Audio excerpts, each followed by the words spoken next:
Yo, yo, yo, what's that word? This is a 32 of Any podcast. We about to knock it out the park. We got to get a lot to get into today. I'm your host, Brodrick.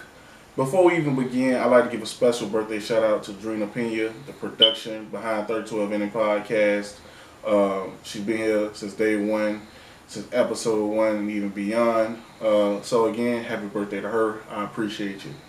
So, today for episode six, we actually gonna get into three college football teams that I believe can make the 2023 college football playoff that weren't included in last year's playoff. So as we know, last year's playoff consisted of Alabama, Cincinnati, Georgia, and Michigan. Um, and Georgia ended up winning the national championship over Alabama. So the first team I wanted to, so how we're gonna break it up before I even get into the teams is I'm gonna talk about the top three 2022 recruits from each team's class. I'm gonna talk about their strength of schedule some and their top three NFL draft picks, top three potential NFL draft picks coming up in the upcoming 2023 NFL draft, and the biggest difference between last year and this year, whether that's positive or negative. So the first team is going to be the Miami Hurricanes. Um, so the first thing is, to me, the top player in their class was Najee Kelly, a 6'4", 240-pound defensive end from Dillard High School. I actually really liked his tape. The thing that stood out to me the most was he has really long arms. In every portion of his tape, he always looks like the biggest player on the field. He has really long arms. He has a good, I wouldn't say great get off, but he uses his arms really well to attack passes. When the quarterback throws it, he has a lot of squats on his highlight tapes. He also has a lot of sacks. And another thing that stands out is strength on tape. He's always bull rushing and forcing the offensive lineman back in his tape. Really good looking prospect. The second one I saw was Chris Graves. And again, these are my top three players in each of their classes. So Chris Graves, from my hometown, Fort Myers, Florida, with a Bishop Road. He's a long cornerback. The thing that stood out the most to me about him is his technique at his age.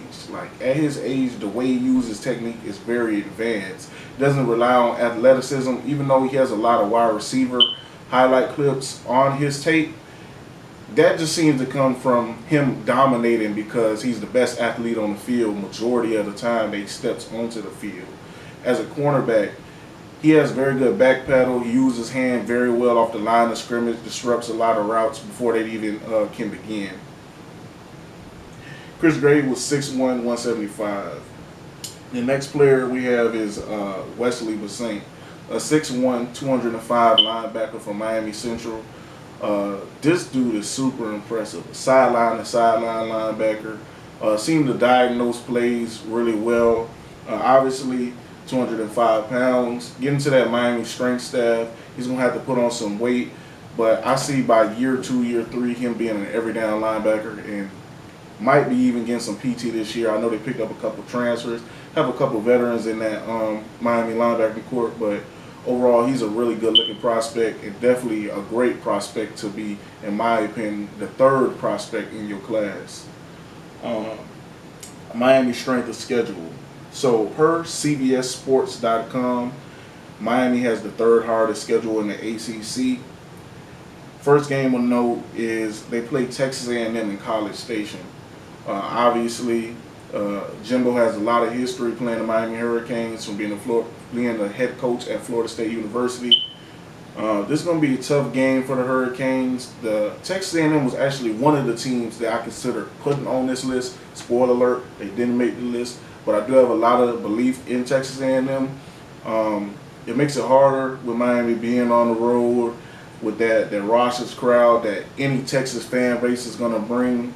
So this is going to be a tough game. I ain't going to make predictions now, but that's an L. But I ain't going to make predictions now, but that's going to be a very tough game to start off the season against Texas A&M.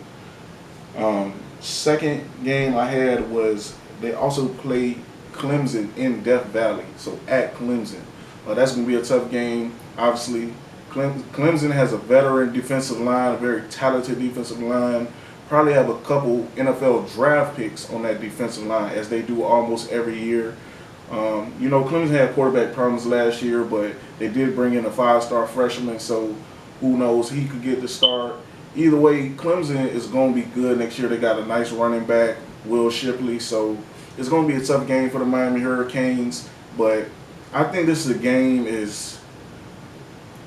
could end up being a rematch in the ACC championship against Clemson. Miami did pick up a lot of talent this year, recruiting-wise, in from the transfer portal.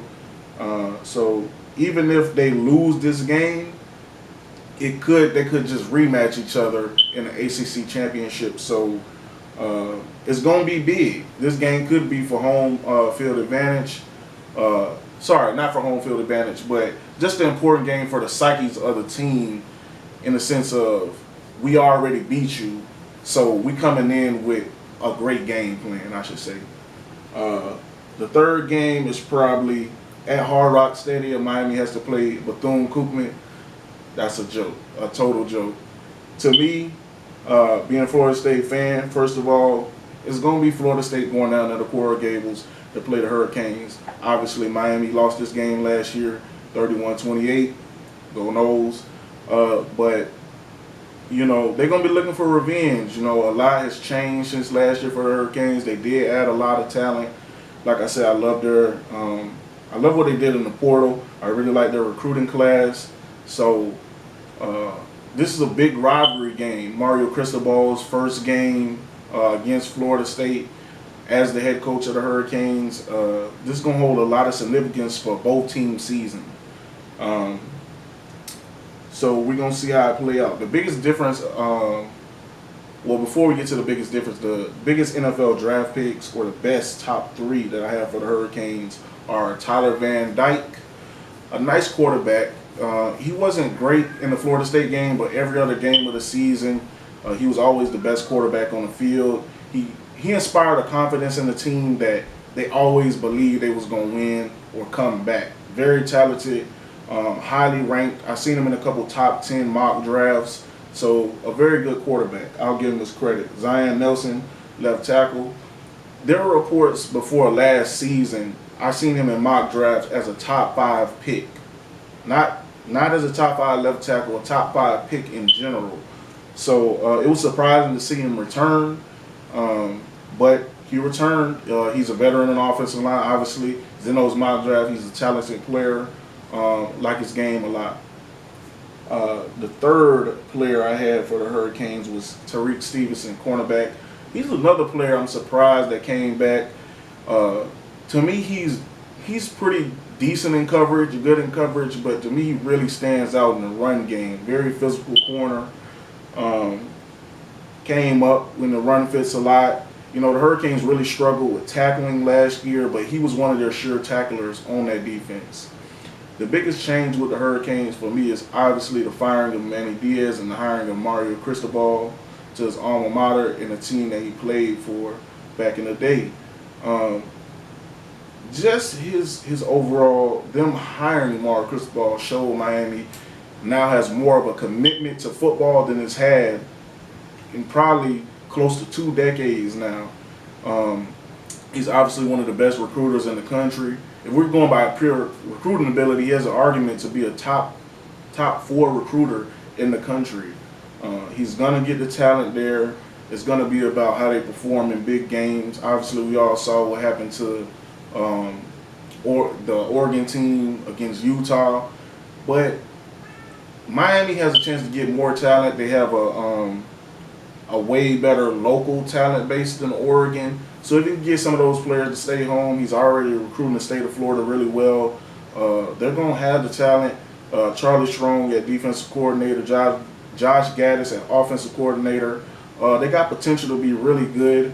They had the 3rd hardest schedule for CBS, but honestly, I believe with their talent, they honestly have the first easiest schedule. Playing in the ACC Coastal, arguably the weakest division in college football. They should be favored in every game that they play in the Coastal, in my opinion. They have the talent edge. They got the quarterback. Their defense missed a lot of tackles, but they had young players. They they played better as the young players played more. Obviously, Leonard Williams, James Williams, they got a lot of returning talent.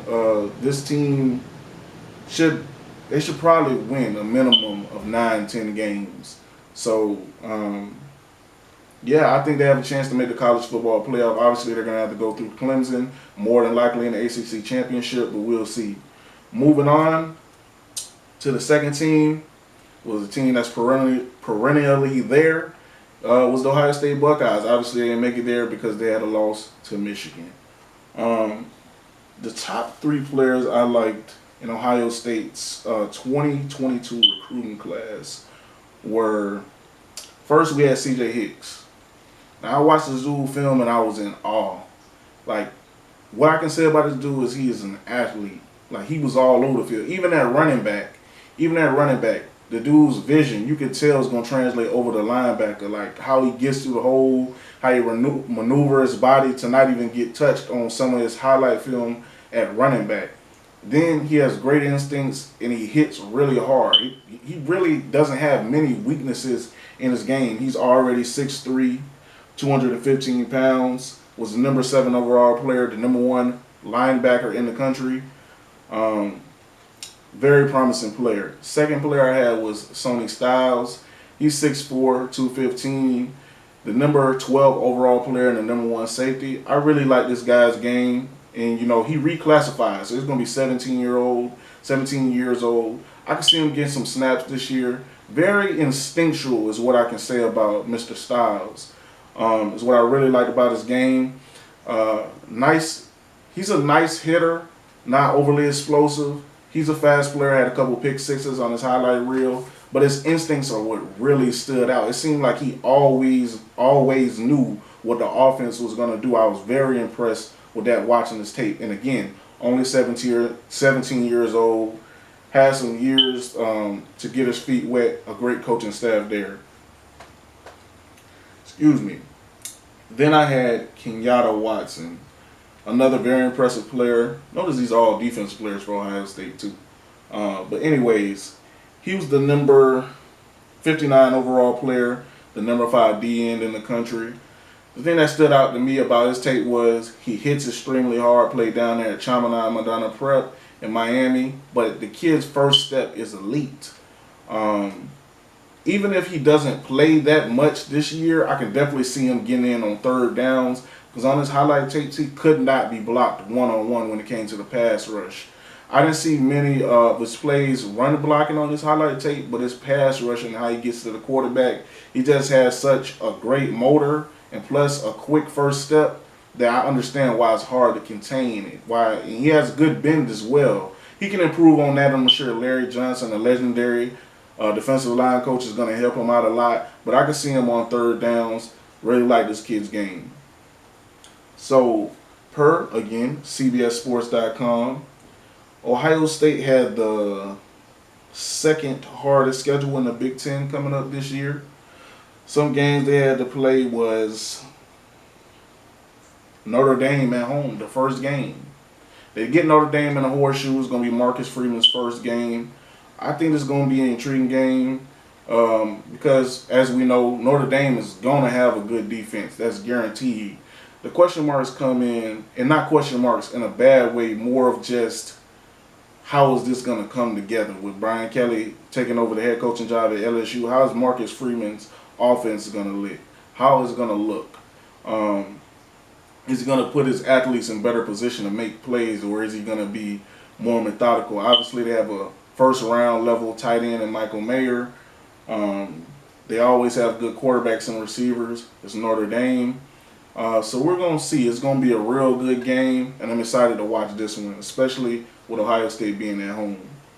The second game I had of interest was Michigan State.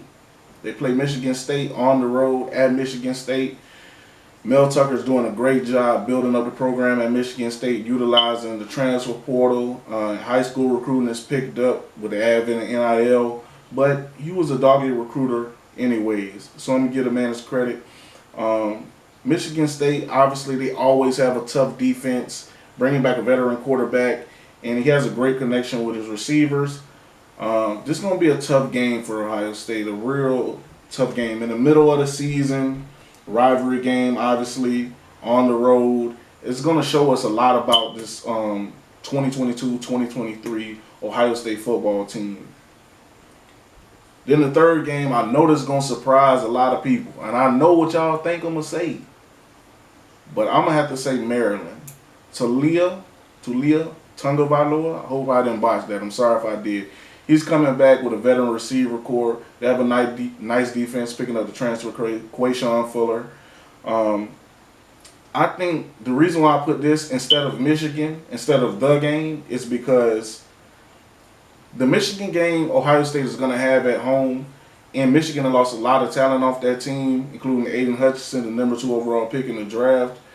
I just think that Ohio State is going to come back in a vengeance, and they're going to get back to dominating the series as of recently in that game.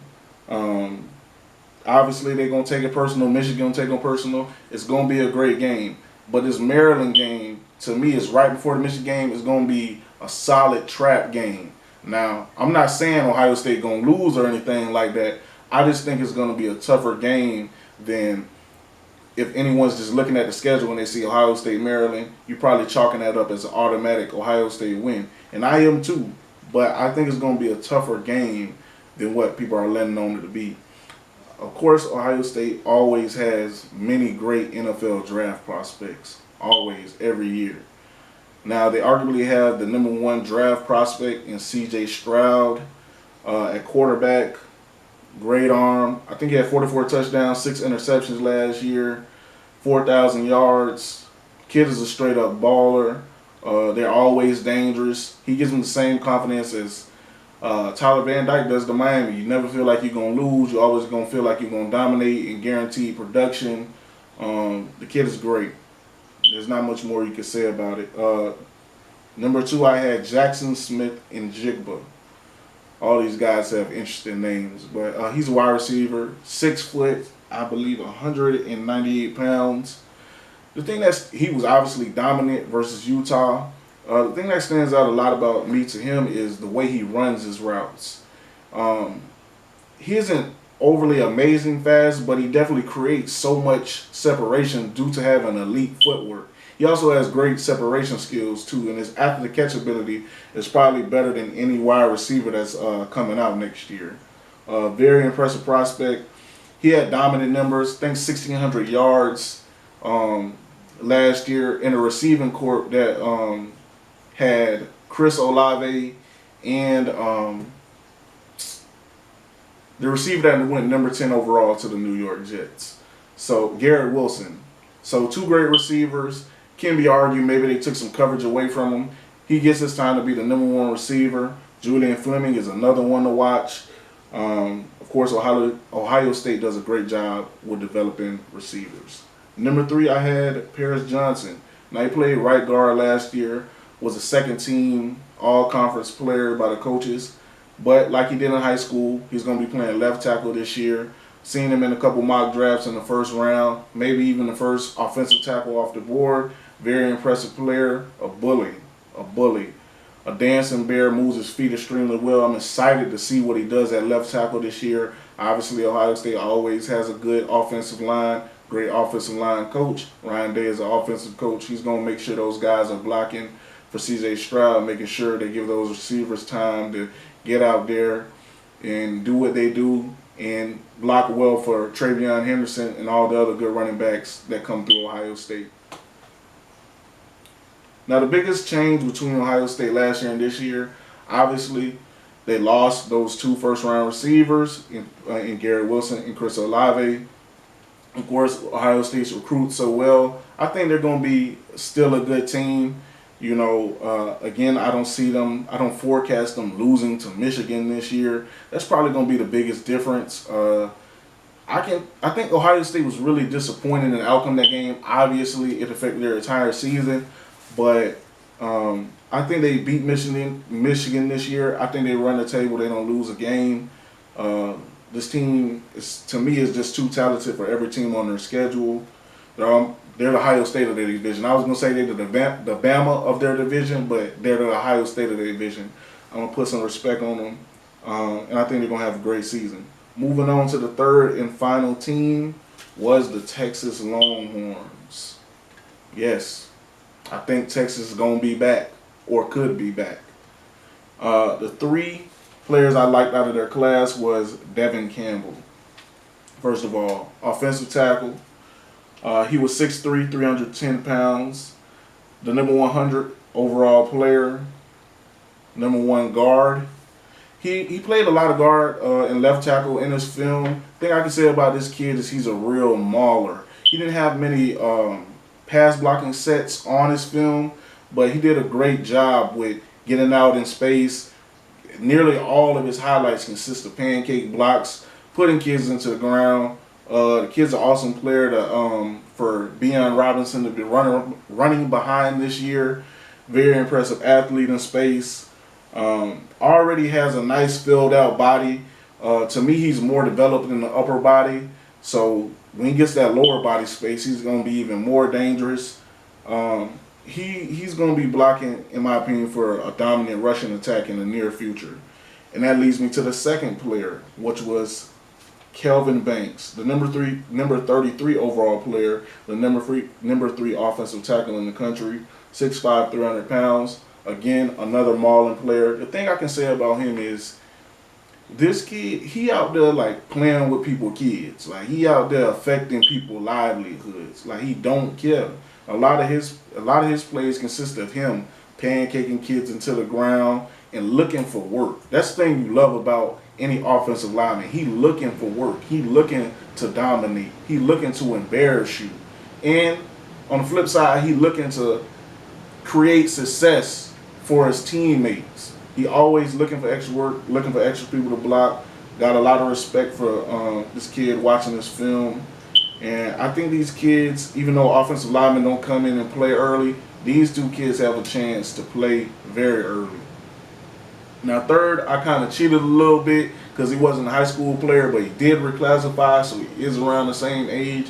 And I'm going to go with Quinn Ewers. Obviously, he was the number 1 player, number 1 quarterback in the class of 2021. Obviously, he transferred from Ohio State. Kid still has all the talent. I mean, Ohio State, obviously, we just talked about C.J. Stroud. They always got some good quarterbacks coming through the system. And he still has all the measurables, athleticism, and tangibles that made him the number 1 player in the country, number 1 quarterback in the country when he was at Ohio State. And transferring, getting back home to his home state of Texas. Very impressed by this kid. I think he's going to win the quarterback battle over Hudson Card. Either way, the quarterback position is good hand, but I don't see Hudson Card is a good quarterback, but this kid, Quinn Ewers, to me, it reminds me a lot of Andrew Luck. I just think it'll be best for Steve Sarkisian to start out after Casey Thompson went to Nebraska. I think it's just time for them to move forward with Quinn Ewers. I'm sure most of the fan base feels the same way. Now, strength of schedule. Per their strength of schedule, Texas had the number 2 hardest schedule in the Big 12. Now, the thing about Texas is they're seemingly always favored over the teams they play, but obviously we've seen them in ways kind of play down to the competition in the past couple years, and hopefully that changes this year. Now, they start off with a tough game, a very tough game in Bryant-Denny Stadium against Alabama, the favorite to win a national championship next year. Obviously, Steve Sarkisian was the OC for many years at Alabama, national championship offensive coordinator, going back to his old stomping grounds. This is going to be a very interesting game, a very tough test, again, when facing Alabama for anybody, but especially in your first game when they had all summer to scout your schemes and you being OC there, so they already know a semblance of your schemes. It's going to be tough, but Texas has a lot of talent returning. Again, Quinn Ewers, Xavier Worthy's coming back. Aggie Hall, who transferred in from Alabama, Jaleel Billingsley, who we're going to mention later. They got a lot of weapons, but it's going to definitely be tough inside Bryant-Denny Stadium. probably going to be the most watched game in a couple of years in college football. These are two huge fan bases. Very excited for this game. Number 2 game I had was the Red River rivalry against Oklahoma. Obviously, last year, highest scoring game in the rivalry last year. Honestly, Texas should have won that game. I hate to even bring it up for Texas fans. It seemed really heartbreaking. But that game is in Norman, so it's going to be very tough to go in there and get a win. But you are facing a first-year head coach. Obviously, they lost a lot of talent through the transfer portal. Players going to USC and other places. But by no means is Oklahoma going to be a pushover. They obviously gained from the transfer portal as well with Dylan Gabriel from UCF. Josh Levy as offensive coordinator, always going to put a good offense on the field, and always going Brent Venables is going to have that defense ready to play. It's going to be a tough game. Even if I had to make a prediction now, to me it's a toss-up. I don't know who's going to win. But to take the next step as a program, I feel like this game is extremely important to the future of Texas football. This is probably the biggest game on the schedule. I should have had it as the biggest game. But for the third game, they played Baylor at Baylor. That's going to be a tough game. Obviously, Baylor was in the Big 12 championship last year. They lost a few pieces, but Dave Aranda is developing the young players on that team. The veterans are staying consistent. They've been improving since he's been there. A great defense. They ran the ball really tough last year. This is going to be a really tough game for Texas. Again, if I had to pick, I'm not sure who would win this game. But overall, I think Texas has the talent advantage. I know we said that a lot over the years, but I do think they have a talent advantage. Coaching is about even, but if we're being honest, you probably have to put Dave Aranda a little ahead of Steve Sarkisian at this point right now for what they did last year. Baylor was very impressive last year, playing Oklahoma State in the Big 12 championship game. The 3 NFL draft prospects I have for Texas were obviously running back, a beast, Bijan Robinson, 6 foot, 216 pounds. He's probably the best running back in the country next year. I don't even know if I could say probably. He's the only one that's being projected to go in the first round by many mock drafts. Kid has been a stud since high school. Should have been a 5-star prospect. Kid is just dominant. And again, we talked about those 2 offensive linemen that are going to help out to the talent that Texas already had in the trenches. It's going to be tough to stop them running the ball. And then you have to think teams are probably going to scheme to stop the run. And that's why I think Quinn Ewers is going to have a lot of success through the air throwing the ball. It's going to be extremely hard to stop this Texas offense this coming year. Number 2, I had the Marvion Overshawn. I'm sorry if I'm botching your name, bro. But he's a good sideline to sideline backer. Has more the body type of a safety, but a well filled out safety and the speed of a safety. He showed up everywhere for them. He's been there for a couple years now. A good veteran presence in the locker room. Very impressive prospect. I can see him going in the top 3 to 4 rounds of the NFL draft next year. Then we have Jaleel Billingsley, another transfer from Alabama. Very impressive tight end. It seemed like he was having a little bit of trouble off the field at Bama. Maybe he didn't want to fully buy in and get with the program of Nick Saban, which is surprising because of the run of success Nick Saban has had in general. But he decided to go with his old offensive coordinator, Steve Sarkisian. So he made the best decision for him. Overall, I think he's going to be a great receiving threat in this offense. He's going to take a lot of pressure off the receivers, which is dangerous because he already has great receivers. And they have many other NFL draft prospects, but for me, these were the top 3. Now, the biggest change for Texas, again, I got to mention this guy again, was Quinn Ewers. Again, for the transfer portal, was a huge statement. Was a huge statement win. And then to this year, a couple months ago, get Arch Manning. It shows Texas isn't playing when it comes to recruiting a quarterback position. They're determined to change. They're determined to change this thing around and put Texas back on the map. Honestly, it should be no reason for the things that happened with the Texas over the past recent years. You know, Of course, they're going to dominate the NIL landscape. You know, they have a great recruiting state with players that want to play